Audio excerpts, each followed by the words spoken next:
Muy buenas tardes, mi nombre es Orlando Rivera Urrea, yo soy abogado titulado e inscrito. En el día de hoy vamos a tratar el tema del incumplimiento contractual. Según el artículo 1602 del Código Civil, los contratos son una ley para las partes. Es decir, que los contratantes deben cumplir lo pactado, deben cumplir las obligaciones que se generan del contrato. Pero ocurre que uno de los contratantes no cumple, y para eso la legislación colombiana establece la resolución del contrato, establecida en el artículo 1546. Esa norma es del siguiente tenor: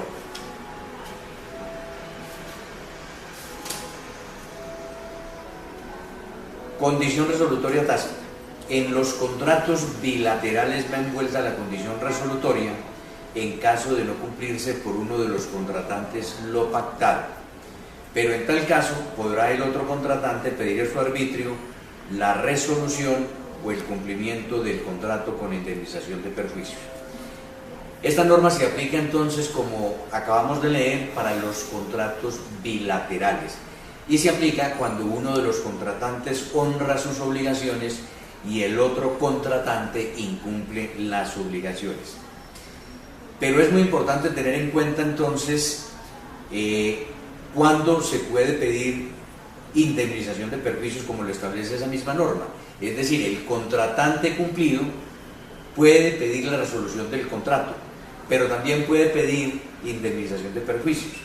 Para que la persona contratante cumplida pueda pedir indemnización de perjuicios, nos tenemos que remitir al artículo 1608, que dice lo siguiente: el deudor está en mora, primero, cuando no ha cumplido la obligación dentro del término estipulado, salvo que la ley en casos especiales exija que se requiera el deudor para constituirlo en mora.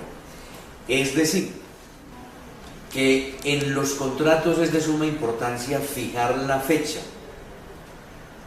o el término dentro del cual los contratantes deben cumplir sus obligaciones, para poder que el contratante incumplido incurra en mora. No puede haber plazo ni puede haber condición, y en este caso específico del artículo 1608 dice cuando el contratante no ha cumplido la obligación dentro del término estipulado. Ejemplo de esta circunstancia es, por ejemplo, lo que se estila en los contratos celebrados con constructores. El comprador, el potencial comprador, compra sobre planos un apartamento,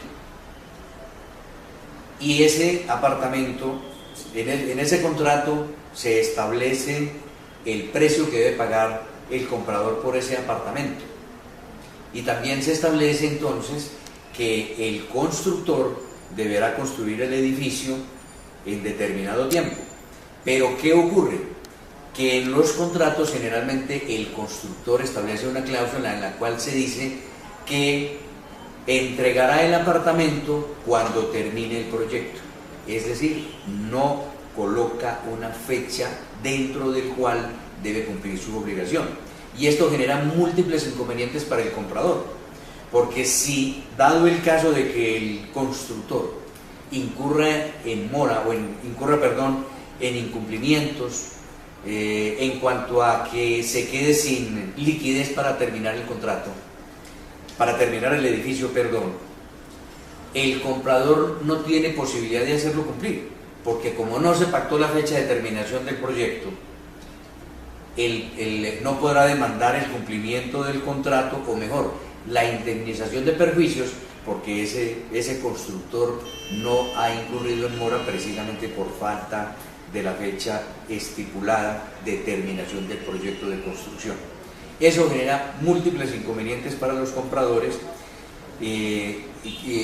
sobre todo cuando el comprador se ve compelido a pagar arrendamientos porque el constructor no ha cumplido con la entrega del apartamento, es decir, no ha terminado el apartamento y no es posible su entrega.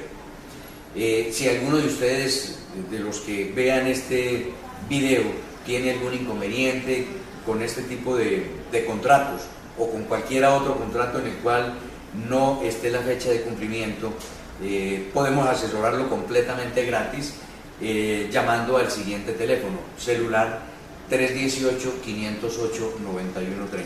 Muy buenas tardes.